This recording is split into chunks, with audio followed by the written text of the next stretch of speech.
So I told them take 5 minutes or less and they'll be on their way. But again, I don't know if everyone was here when I did the rundown, but we will have U.S. Attorney Justin Simmons, Special Agent in charge of Homeland Security Investigation San Antonio, Craig Larrabee. We'll have Joint Task Force Alpha Co-Director Ian Hanna. And then the prosecution team will be out here as well. So we'll do the 3 remarks, and then we'll be open to Q&A. I'm going to try to keep it brief because there's a noon appointment for the U.S. Attorney right after this. So let's please keep everything on topic of this case. And we should be going any minute. Any questions for me? Wonderful. Thank you.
Thank you, everyone, for being here and covering this this important case. My name is Justin Simmons. I'm the U.S. Attorney for the Western District of Texas.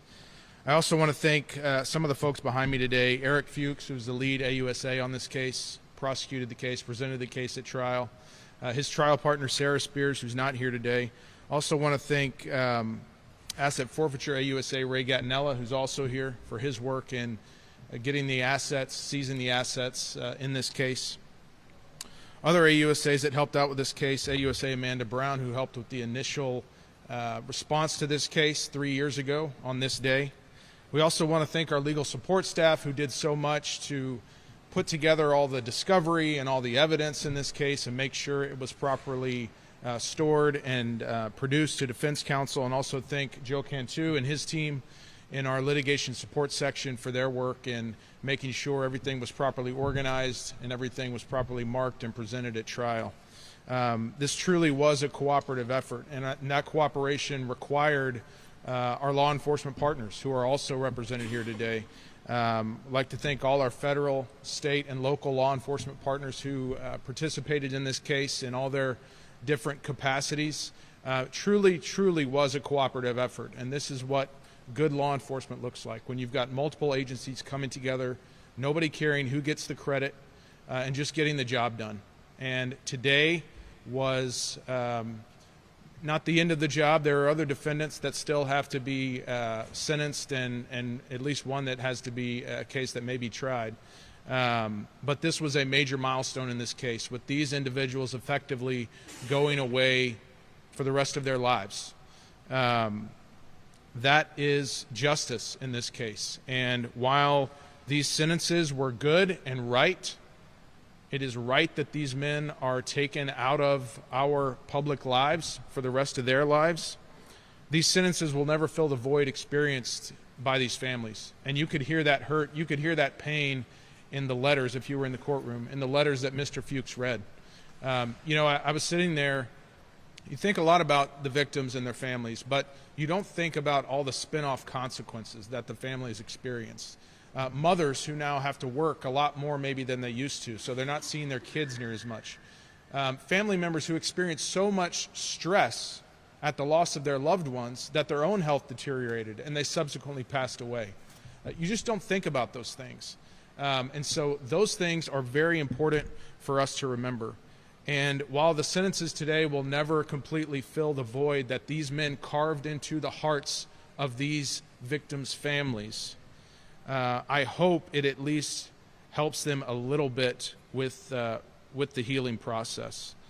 I hope they can find solace ultimately in the fact that these men will never breathe free air again.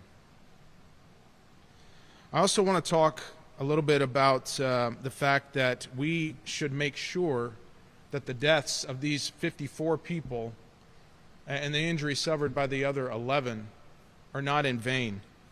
So my message to those who are south of the border and may be considering coming across in a manner similar to this: cartels do not care about you. They do not care about your hopes and dreams. They do not care about your desire for a better life. They care about money, first and foremost. They care about money first and foremost. There were 64 people in this tractor trailer. The estimate is they paid at least $12,000 each. That's $768,000 that the cartels made off of this group of people.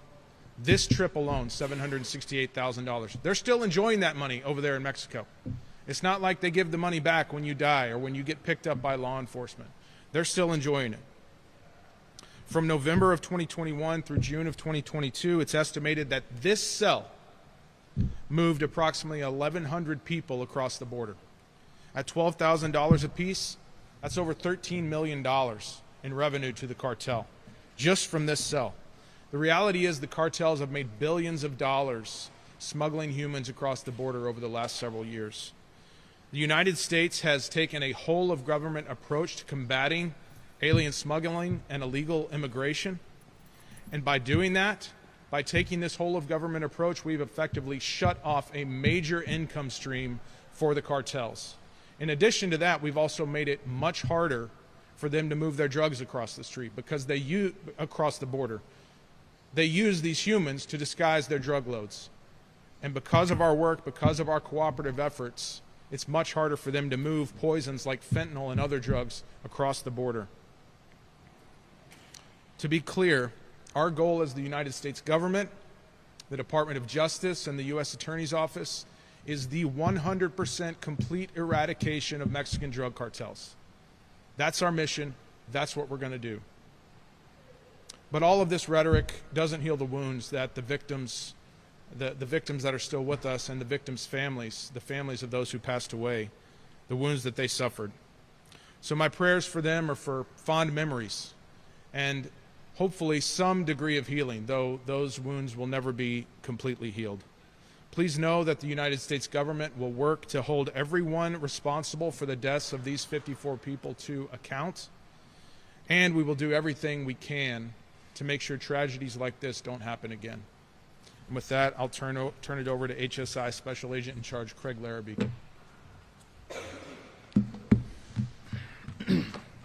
Thank you, U.S. Attorney Simmons. Hello, everyone, and thank you for being here this morning. My name is Craig Larrabee, and I'm Special Agent in Charge for Homeland Security Investigations here in San Antonio. Today's sentencings are the results of a far-reaching investigation and a tireless commitment by HSI and our law enforcement partners to dismantle the deadliest human smuggling operation in U.S. history. Both defendants were central players in an organization that conspired to smuggle thousands of people across the U.S.-Mexican border. Exactly 3 years to the day, these men loaded 64 people, including children and a pregnant woman, into a tractor-trailer with no functioning air conditioning and sent them through the South Texas scorching heat. As temperatures inside the trailer soared, the conditions became fatal. In total, 54 people lost their lives, 6 of them children. These human beings paid thousands of dollars for a journey that ultimately cost their lives and ended in unimaginable tragedy. Today, Felipe Orduna-Torres was sentenced to life in prison. This is a just and necessary outcome for a man whose greed cost so many lives. His co-defendant, Gonzales-Ortega, was also dealt a significant sentence of over 87 years. Today, the American justice system prevailed. While law enforcement on our southern border has worked tirelessly and successfully to decrease illegal crossings, we cannot let our guard down. Smuggling organizations continue to adapt, using increasingly dangerous and sophisticated methods to avoid detection. Even in times of low activity, the threat still remains. We must remain vigilant because behind every smuggling attempt is a human life put at risk. This case serves as a stark reminder human smuggling is not a service. It's a deadly criminal enterprise. And HSI will pursue the smugglers relentlessly wherever they operate. No one who participates in smuggling of a human will escape the reach of our justice. I want to extend my sincere thanks to the agents, the attorneys, the support staff that made this all possible, as well as our first responders and the medical personnel and our partners at every level of government who contributed to this case. Through everyone's hard work that got us here today, we honor the memory of the victims and we remain committed to our mission to pursue the criminal networks so we can prevent tragedies like this from ever happening again. Thank you.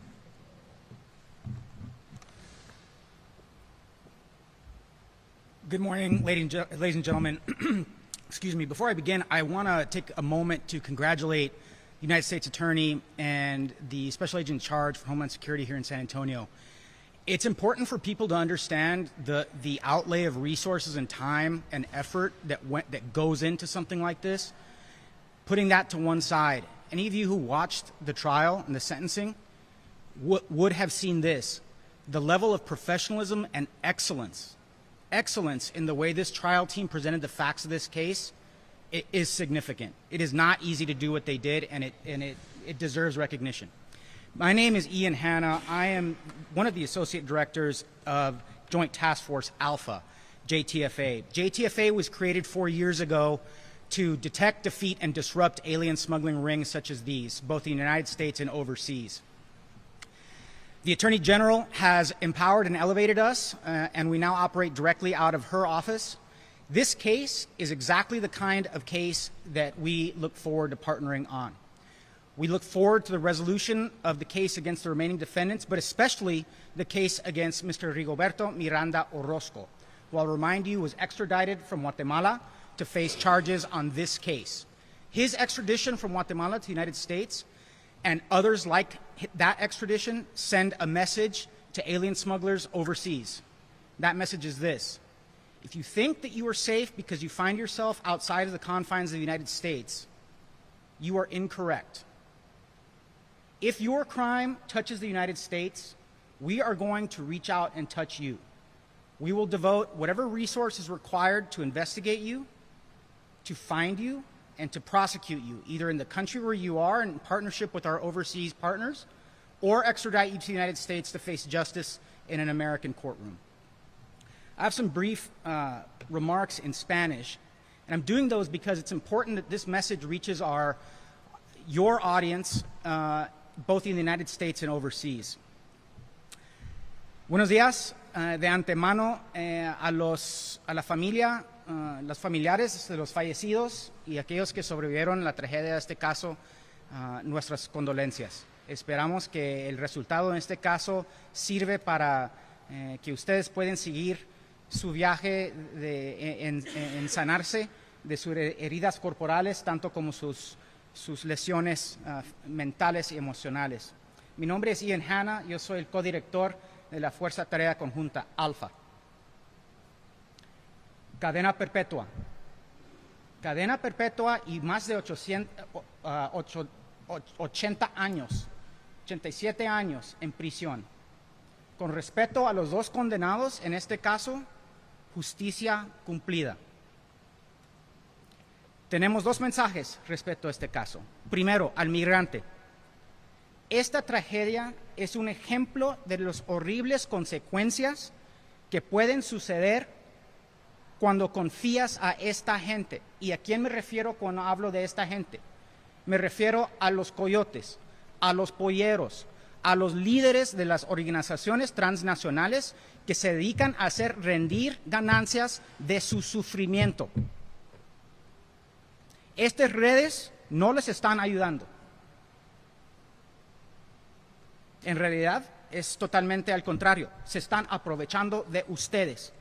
Porque el coyote, para el pollero, ustedes no son seres humanos, son cajitas, son cosas desechables. Así es de que, por favor, antes de meterse con esta gente, antes de encomendar sus seres queridos, sus hijos, sus hijas, sus esposas, usted mismo, piénsalo muy bien, piénsalo muy bien. Todo tiene remedio, menos la muerte. Segundo, para el delincuente, para el coyote, para el pollero, para el líder, los líderes de estos grupos. Si usted se dedica a lucrarse en este tipo de negocio ilícito, pronto o tarde nosotros llegaremos por ti. No importa si se encuentra dentro del territorio nacional de Estados Unidos o el extranjero, llegaremos por ti. Si su crimen toca a los Estados Unidos, nosotros nos vamos a tocar a usted. Gracias.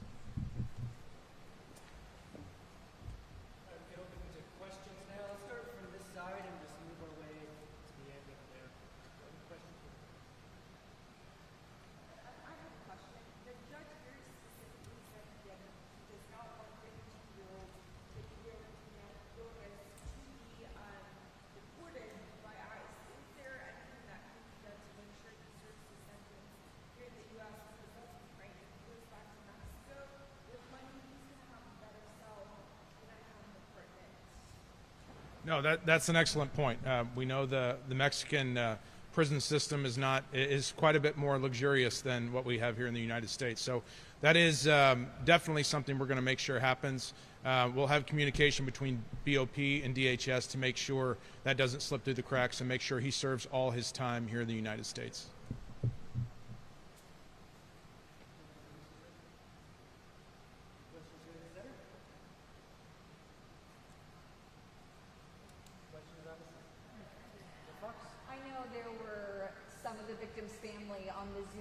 Today, any kind of discussion with them afterward, after hearing the sentencing from the judge about how they're feeling. We read those very powerful victim impact statements, giving us a feel of the emotions that those families are currently going through. Any conversation shortly after what we just heard? No, we haven't had a chance to touch base with them after the sentencing. There were 14 different victims' families that I'm aware of that were present on the Zoom call watching. Some of them had given statements that we read. Some of them hadn't and said it was just too painful to even give a written statement ahead of time, but they wanted to be present to witness that sentencing. We're very gracious for the court for setting that up. That's a rare occurrence in federal court, but he made that so they could watch from Mexico, from Guatemala, from Honduras, and they did just that.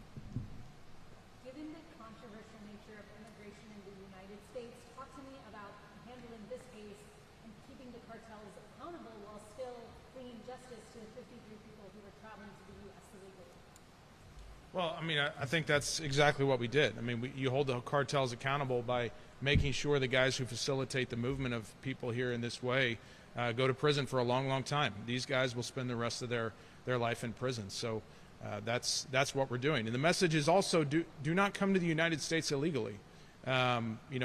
hopefully something like this doesn't happen to you, but we are firm in our commitment to stopping the illegal movement of people from south of the border into the United States, and in part to prevent tragedies like these, to prevent things like this from happening to other people. The defense used the argument of the process in order to potentially lighten some of their sentences. What do you have to say to that? Well, that's really outside of my purview. If Congress wants to change the process, they can do that. We're going to enforce the law as it's written right now. I have a really quick question. Are these suspects going to get any special treatment in jail? We heard the judge tell them once, twice, maybe even 3 times to not tell other prisoners why they're in prison.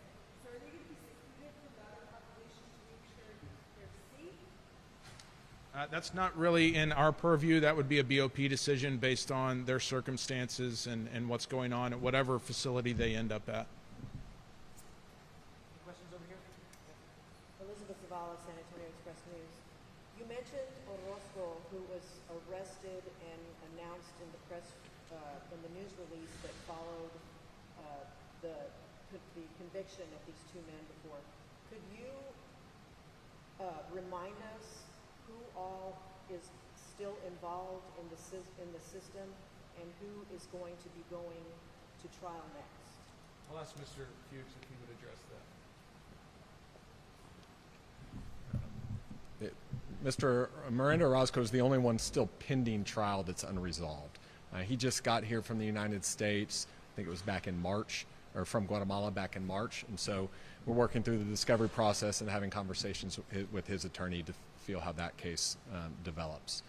Everybody else that has been charged in this case, which I think was an additional 6 defendants, have pled guilty. Those sentences are all set currently in December of this year before Judge Garcia, and so we will wait and see what sentence each of them gets at that time. So there's 6 more. I did the number off the top of my head, but if I count through them, around that. Okay. Thanks very much. Thank you. Any follow-ups? Does the sentence today set a precedent going forward? I mean, given the fact that the judge commented that this was a life sentence for the 32-year-old? I hope so. I hope people take it that way as a warning, like do not participate in this activity. We will find you. You will be held accountable, and you will go to prison for a very, very long time. That's the message we want people who would consider this to hear today. Going once? All right. Thank you very much. Thank you all. Do you have time if anybody wanted to? One-on-one.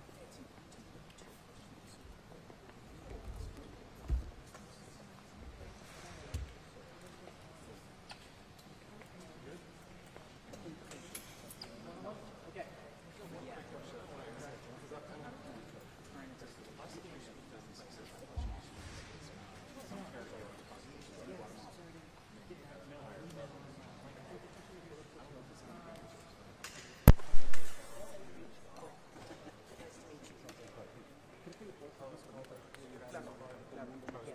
Estamos aquí en la